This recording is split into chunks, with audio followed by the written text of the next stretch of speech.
My fiancée said she needed space to think, then I found out where she actually went that night, for years together, shared savings, wedding plans, even a rescue cat, and she asked for space like it was temporary. Hours later, a blurry photo exposed where she really went, and it wasn't a friend's couch. When she came back acting calm and told me not to be dramatic, I realized I wasn't losing her, I was being replaced quietly. Hi, I'm Carter, 29. And 2 nights ago, the woman I planned to marry looked me dead in the eye and said, I just need space to think. Then she drove straight to her ex's house, to think. We'd been together 4 years. Had a joint savings account. Talked baby names. Shared a rescue cat named Walnut who only liked her and tried to murder me in my sleep. But I was in. I had a ring in my sock drawer. A speech in my notes app. A Pinterest board full of rustic wedding arch ideas even though I can't tell the difference between eucalyptus and whatever the hell Dusty Miller is. So when I got home from a 12-hour shift at the design firm and she was standing in the kitchen with that look, arms crossed, lips pressed, heartbeat in her eyes, I knew something was wrong. I need space, she said. Just to clear my head. Now, I don't know what you do when the love of your life tells you she needs space. But apparently I offer her tea, ask if she wants me to sleep on the couch, and say, take all the time you need, I'll be right here. Like a complete idiot. She didn't take the couch offer. She took her keys. Said, I'll stay with Nicole. Her best friend. Cool. Cool. But at 1:17 a.m., while I was making poor life choices scrolling Reddit under a weighted blanket, my phone buzzed. My buddy Trevor, who used to date Nicole and still follows her on Instagram, sent me a screenshot.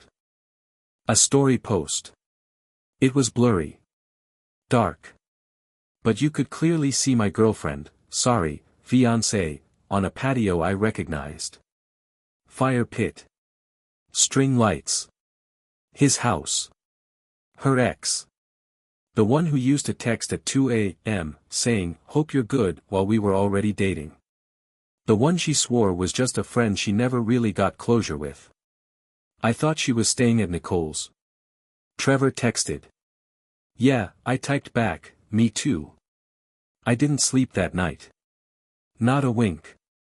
Just laid there listening to Walnut sharpen his murder claws on the bedpost while the story replayed in my head. She needed space, but apparently, his guest room offered more air than our apartment.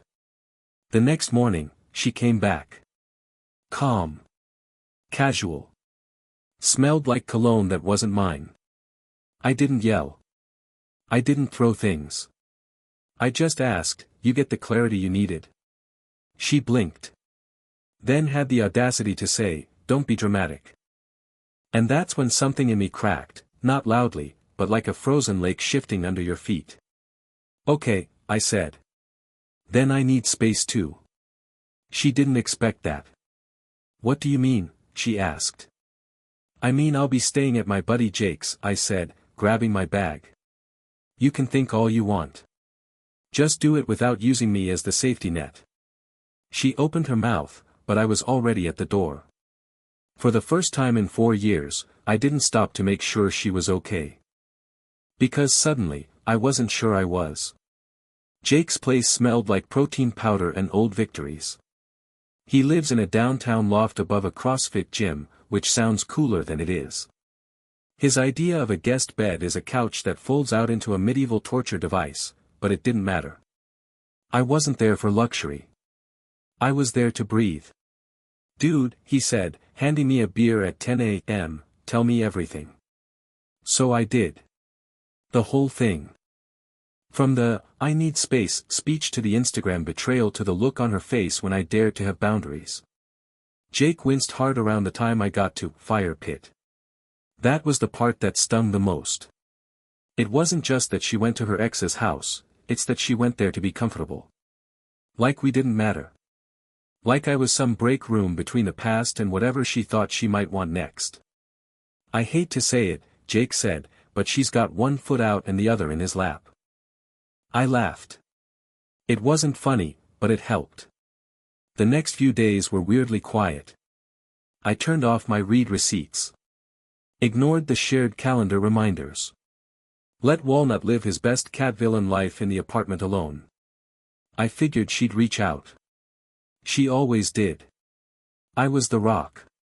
The default. The guy who fixed things. But this time, I didn't move first. And that's when she started texting. Monday, 9:12 a.m. Can we talk? Monday, 3:37 p.m. I just needed time. It wasn't what it looked like.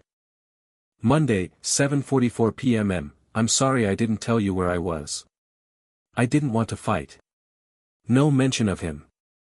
Just vague apologies soaked in avoidance. Tuesday morning, she left a voicemail. Her voice was quiet. Measured. I wasn't trying to hurt you. I just panicked. Everything felt heavy. The wedding, the expectations. I needed to remember who I was before all of it. And he was part of that. There it was. He was part of that. Translation, she wanted nostalgia with a side of emotional cheating. I didn't call back. By Wednesday, a mutual friend reached out. Told me she was really upset and felt like I was giving up on us too quickly. Too quickly. Like 4 years and a damn Pinterest board weren't commitment enough. Jake and I were watching a rerun of some baking show when my phone buzzed again. This time, it was him. The ex. A single message. Hey man, just wanted to say I didn't mean for anything to get weird. She just needed someone to talk to. Hope we're good. Hope we're good. I stared at the screen like it was an alien transmission. Jake looked over and saw the expression on my face. Oh no, he muttered. Who texted you, the ex or the devil? Same difference, I said. I didn't reply to him either. But I did one thing. I changed the lock screen photo on my phone. It used to be her holding Walnut, mid-laugh. I replaced it with a blurry photo of a sandwich Jake made me at 2 a.m. after a long rant. Because somehow, that had felt more like love than anything I'd gotten in months. I didn't know what I wanted yet. But I knew this much. I wasn't going to compete with someone's past just to be their backup plan. Thursday, 6:42 p.m. She showed up. Not a text. Not a call. She showed up at Jake's loft, buzzed in like she belonged there, and I swear Walnut must have tipped her off because he was suddenly sitting on Jake's windowsill like a furry little prophet of doom. Jake was mid-push-up in the living room, groaned when he heard the buzzer, and muttered, either that's a food delivery or the emotional hurricane has made landfall. Spoiler, it wasn't food. She stepped in wearing that "this is not an apology but I'm here" face. Casual outfit, hair up, no makeup, which I knew from experience meant she wanted to look raw and honest. Scripted vulnerability. Like a reality show contestant trying to win America's heart in the final episode. I didn't know where else to go, she said. Nicole's still alive, right? I said flatly. She flinched. Good. I'm not here to fight, she added. I'm here to talk. Please. Jake stood, wiped his hands on a dish towel, and said, cool, cool. I'll just go lift a car or something.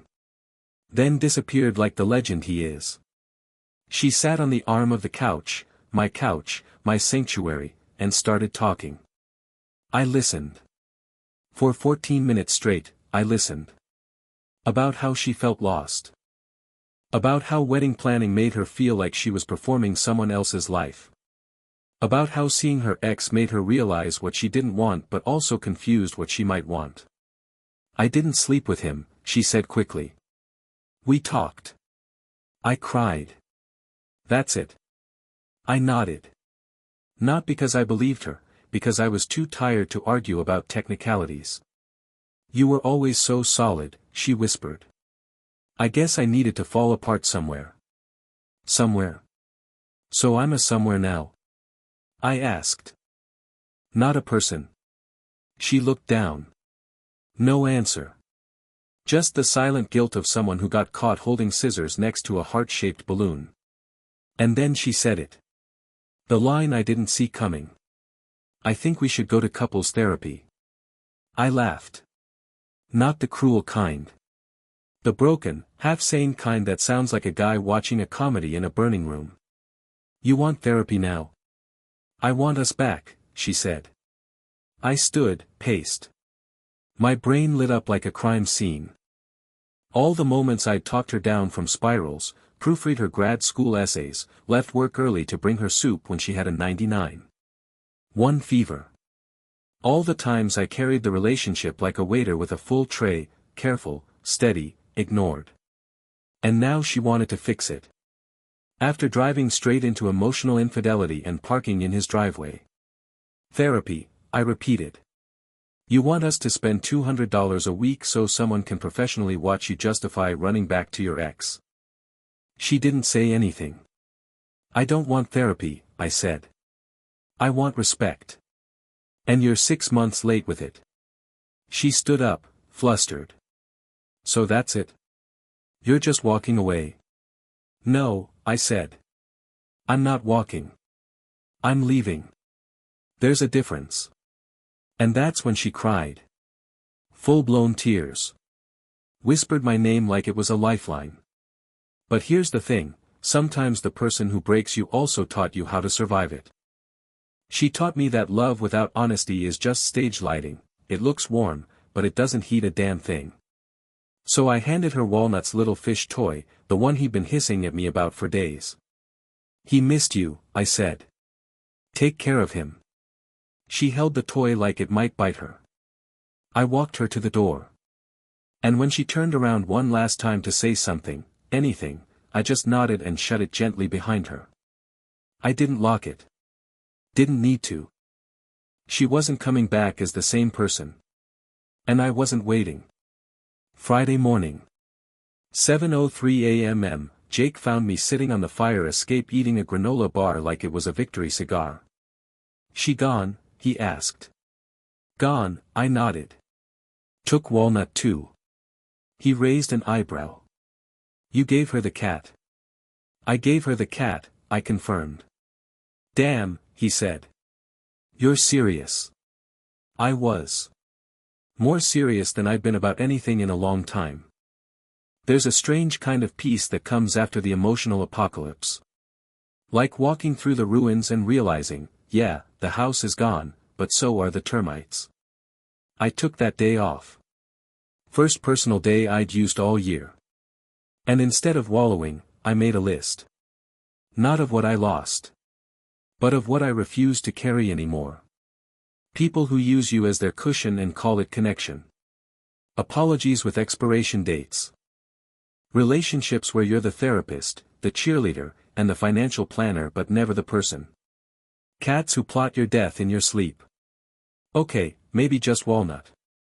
At 11:30 a.m. I got a Venmo request. From her. $18.47, for the organic litter I left behind. I stared at it for a full minute before declining with the note, consider it a parting gift. Jake snorted so hard he nearly choked on his protein shake. By noon, she'd blocked me.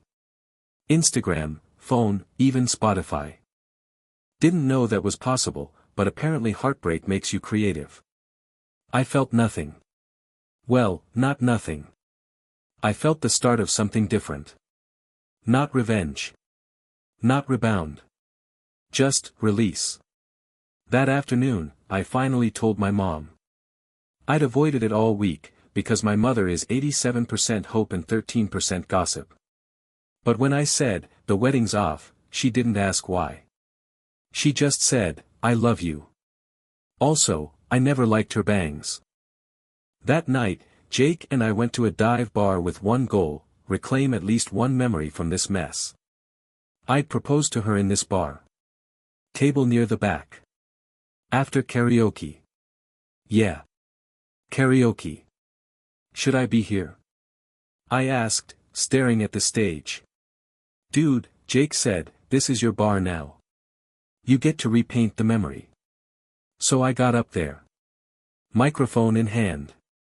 Drunk courage in my chest. I sang Mr. Brightside. Badly. The crowd joined in around the second chorus, like a ragtag army of wounded exes. One guy in the back screamed, "Screw you, Ashley," and high-fived a stranger. And in the middle of all that noise, I started laughing. Really laughing. Because heartbreak is humiliating, yeah, but survival? Survival is hilarious. It's singing off-key in the bar where you got dumped and realizing you're still standing. Later that night, I passed by our old apartment to drop off a box she'd forgotten. Left it at the door.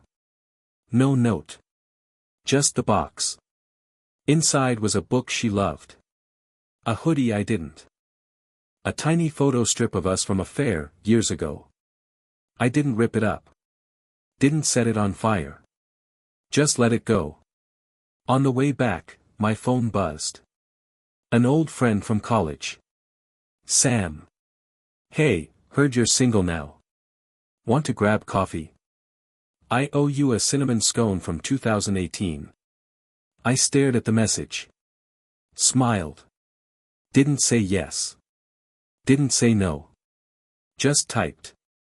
Maybe. I'm learning to take my time. Monday morning.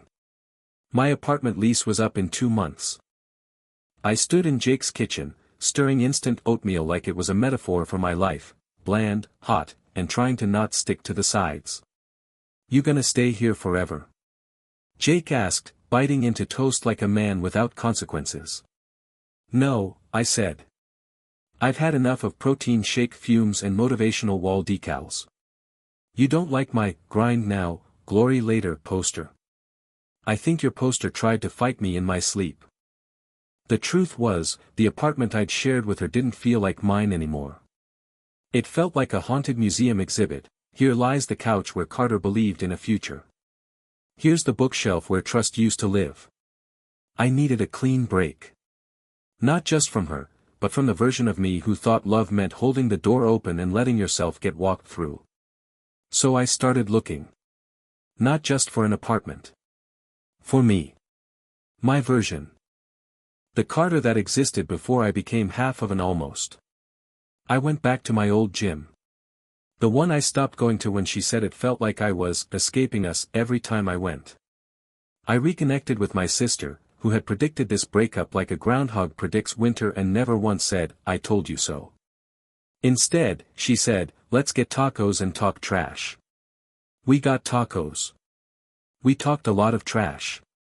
Meanwhile, her radio silence held. The great post-breakup blockout. No texts. No calls. No, "hope you're doing okay," smoke signals. Just the eerie hum of someone deleting you from their life like you were a folder marked too heavy. It stung, yeah. Because despite everything, despite the betrayal, the the cold deflection, I had loved her. I had pictured her in gray hair and Sunday crossword puzzles. But now I pictured her, gone. And strangely, that image started to feel like relief.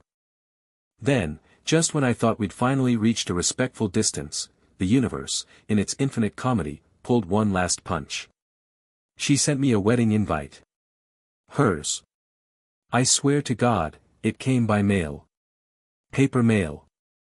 Gold foil envelope. Script font. No return address, but the postmark was from his city. Inside, a glossy card that read. Together with their families, her name, and his name, invite you to celebrate their love this September. I laughed. I really did. Not the crazy laugh. The "oh wow, this is a sitcom now" kind of laugh. Jake found me on the couch holding the invite like it was cursed. "What in the narcissistic time warp is that?" he asked. "I think I got invited to her redemption arc," I said. There was even a note scribbled at the bottom. "No hard feelings. Would love to have you there. Closure, you know. Closure. Closure at a catered event with string lights and the same damn fire pit where she just needed space to think." Jake said we should set the invitation on fire and send her a video of it. I said no. I was done burning things. Done reacting. Done being the guy who needed to win the breakup. So I placed the invite in the recycling bin, between an expired REI catalog and Jake's unopened credit card offer, and whispered, "Have a nice life." And I meant it. Not bitter. Not broken. Just, better. 6 months later, I moved into a new apartment. Top floor. Big windows. No ghosts. The first thing I bought was a ridiculous orange couch. Not for her. Not for us. For me. I sat on it every evening like it was a throne. No one rolled their eyes when I turned the volume up. No one passive-aggressively rearranged the throw pillows. Walnut wasn't there to plot my murder. I missed him sometimes, but mostly the version of me who thought love was about surviving someone's moods. One night, I got a text. From an unknown number. "Hey. I heard you got a new place. Just wanted to say I hope you're doing okay. I know we didn't end on great terms, but I really did love you. Hope you know that." No name. No signature. But I knew. I sat there, phone in one hand, mug of peppermint tea in the other like some breakup wizard, and just breathed. I didn't respond. Not because I was angry.